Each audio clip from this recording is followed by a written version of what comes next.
తాకట్లో ఉన్న మీ బంగారాన్ని విడిపించి ఆ రోజు ఆన్లైన్ రేటుకి కొంటాం. Sharma gold company.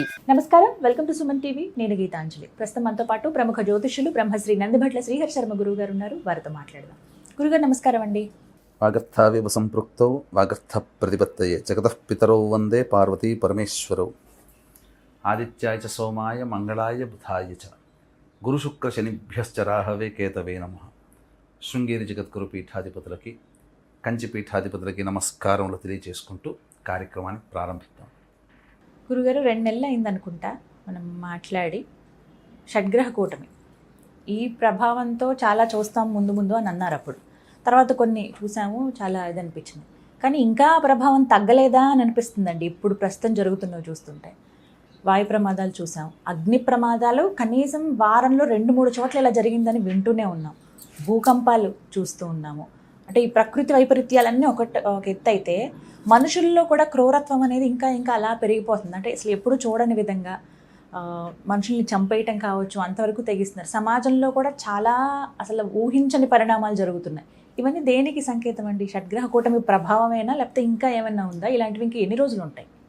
మనకు ఇంతకుముందే మనం షడ్గ్రహ కూటమి ఉగాది సందర్భంగా 29 మార్చి రోజున సందర్భంగా జరిగిన కార్యక్రమాన్ని విశ్లేషించి చెప్పడం జరిగింది. అవునండి. చాలా ఇబ్బందికర పరిస్థితులు వస్తాయి, గ్రహాలు ఏమాత్రం కూడా అనుకూలంగా లేవు, ప్రమాదాలు జరుగుతాయని చెప్పడం జరిగింది. అప్పుడంతా కూడా చాలామంది ఏముంది అని చెప్పి కామెంట్స్ రూపంలో కానీ, లేకపోతే ఎందుకనంటే ఇదంతా ట్రాష్, మనుషుల నమ్మకాలతో ఆడుకుంటున్నారు, ఇవన్నీ మీకు శాస్త్ర అంతా కూడా తప్పు, ఇలా చెబుతుందా, భయపెడుతుందా, ఇలా అన్నారు. మనం భయపెడుతున్నామని ఎందుకు అనుకోవాలి, హెచ్చరిస్తున్నామని అనుకోవచ్చు కదా. మరి ఆ రోజు చెప్పినటువంటి విధానంగానే ఎన్ని భూకంపాలు వచ్చాయి. మొన్నటికి మొన్న ఇండోనేషియాలో భూకంపమా, మయన్మార్లో భూకంపమా, ఢిల్లీలో అటువంటి దాంట్లో భూకంపాలా, ఆఫ్ఘనిస్తాన్లో భూకంపాలు, పాకిస్తాన్లో ఎన్ని చోట, ప్రతి చోట భూకంప తీవ్రతలు ఎక్కువగా ఉన్నాయి. తర్వాత బోయింగ్ విమానం పోయి దాదాపు 273 మంది మరణించారు. ఎక్కడ లండన్లో కూడా విమానం టేక్ ఆఫ్ సమయంలో పోయింది. మొన్నటి చూసి మనకు పాశమైలారమా ఇక్కడ ఉంది, పటాన్చెరు దగ్గర చిన్న బ్లాస్ట్ జరిగిందన్నారు. అప్పుడు చెప్పినప్పుడు భయపడతామని చెప్పి ఏదో 8 మంది చనిపోయారు అన్నారు. తీరా 3 రోజుల తర్వాత చూస్తే 50 మంది దాటిపోయారు. సంఖ్య ఒకరిద్దరు పోతే కూడా తక్కువ కాదమ్మా. 50 మంది దాకా పోయారనంటే అదేంటి? అగ్ని ప్రమాదం. తిరుపతి దగ్గర ఏదో రాజస్థాన్ ఎక్స్ప్రెస్ కూడా మంటల్లో కాలిపోయిందని అన్నారు. అంటే ఎందుకు జరుగుతున్నాయి ఈ అగ్ని ప్రమాదాలు, ప్రకృతి విపత్తులు ఎందుకు జరుగుతున్నాయి? ఒక్కసారి ఎవరైనా ఆలోచిస్తున్నారా? గ్రహాల తీరు బాగోలేదు, గ్రహ సంచారం అనుకూలంగా లేదు. పైగా ఈ మధ్య చూసినట్లయితే ఎక్కడైనా మోసాలు, అక్రమ సంబంధాల విషయంలో ఉండి రోజుకో కుట్రలు బయటపడుతున్నాయి. ముఖ్యంగా స్త్రీలు బలవుతున్నారు, స్త్రీల వల్ల పురుషులు కూడా బలవుతున్నారు. ఎటు చూసినా ఈ అక్రమ సంబంధాల వల్ల చంపుకోవడమే ఎక్కువగా వింటున్నాం ఇప్పుడు. ఒకప్పుడు విన్నామమ్మా, అసలు ఇటువంటివి లేవు.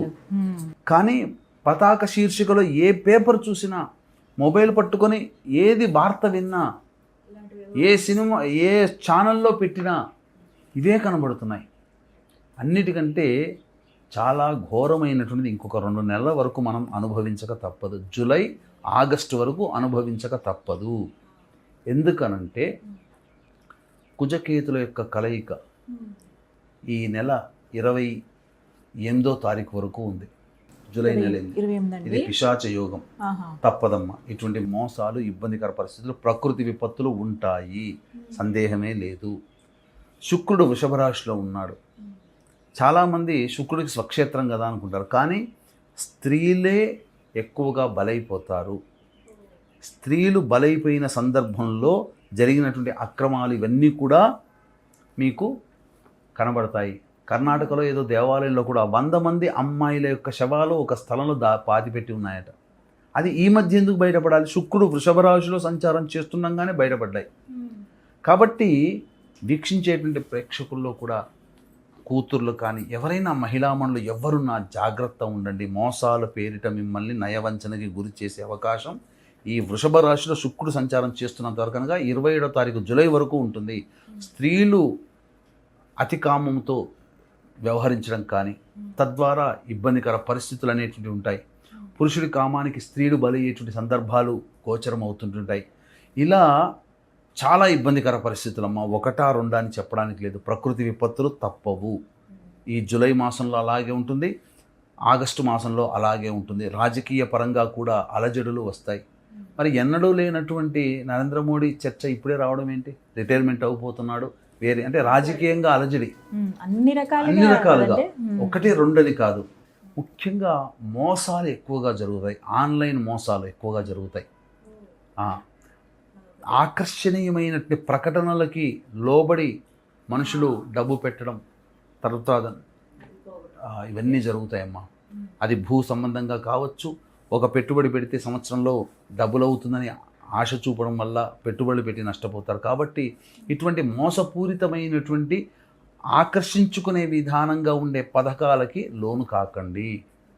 ఇది మాత్రం చెప్పవచ్చమ్మా.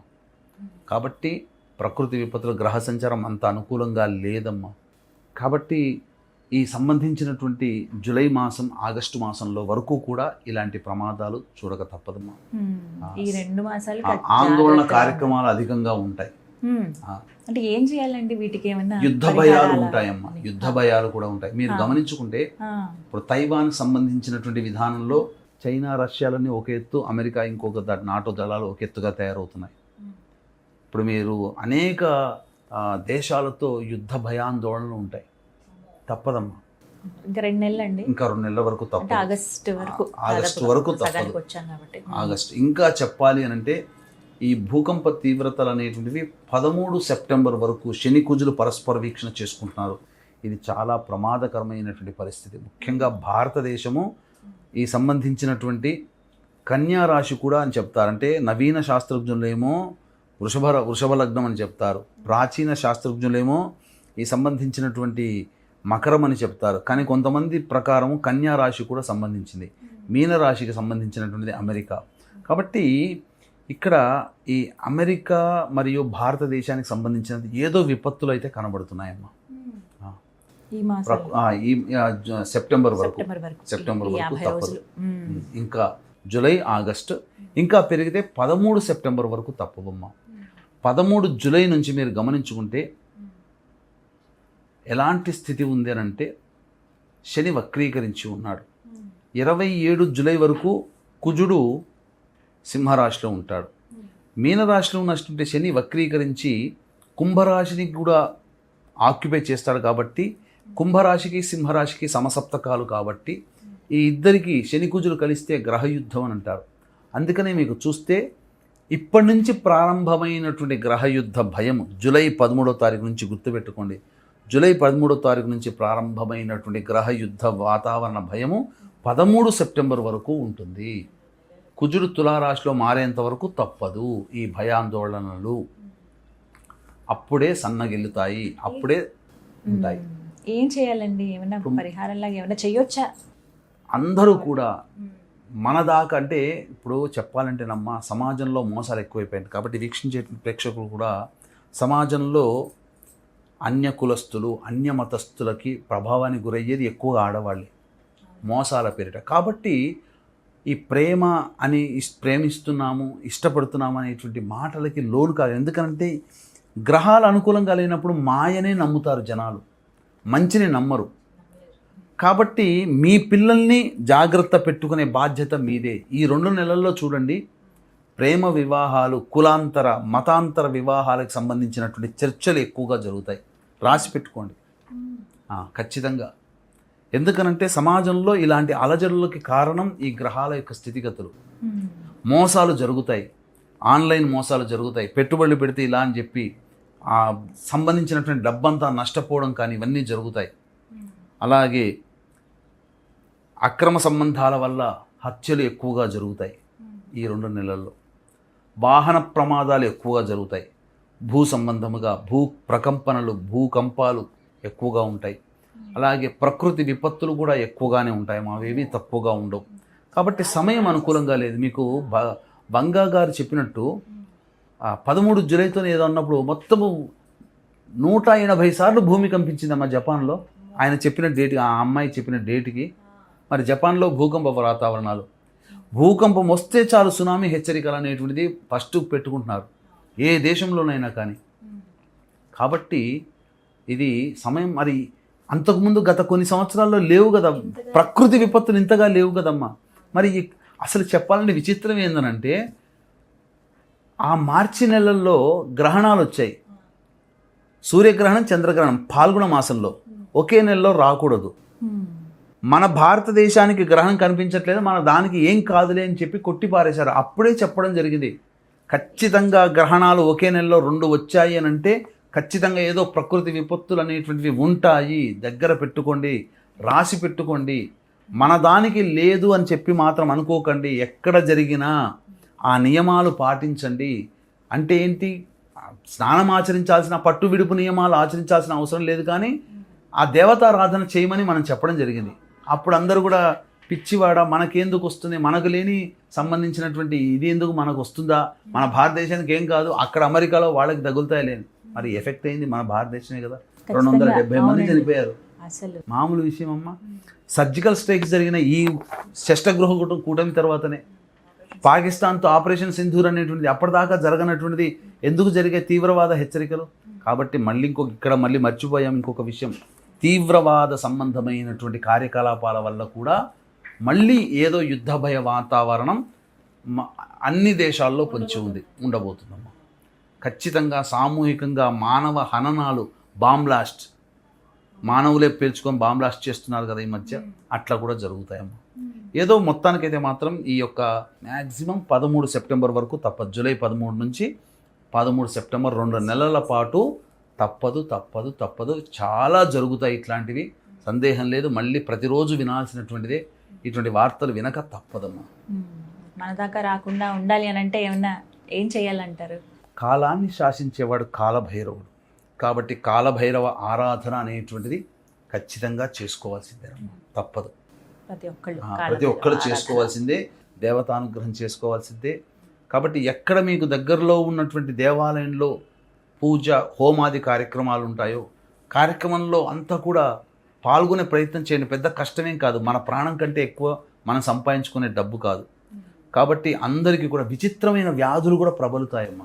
విన్నానండి, మళ్ళీ ఏదో వైరస్ వస్తుంది, విచిత్రమైన వ్యాధులు ప్రబలుతాయి. ఈ యొక్క సమయం 13 జూలై నుంచి 13 సెప్టెంబర్ వరకు పడిన బీజము ఆ సమయంలోనైనా ఉంటుంది, లేదా ఈ తదనంతరం డిసెంబర్ నెలలో, జనవరి నెలలో వచ్చే వ్యాధులకి మూల కారణం కేంద్రం ఈ జూలై, ఆగస్టు, సెప్టెంబర్లలో పడుతుంది. అది కాబట్టి కాలభైరవ ఆరాధన, మృత్యుంజయుని యొక్క ఆరాధన, ఈశ్వరారాధన చెయ్యాలి.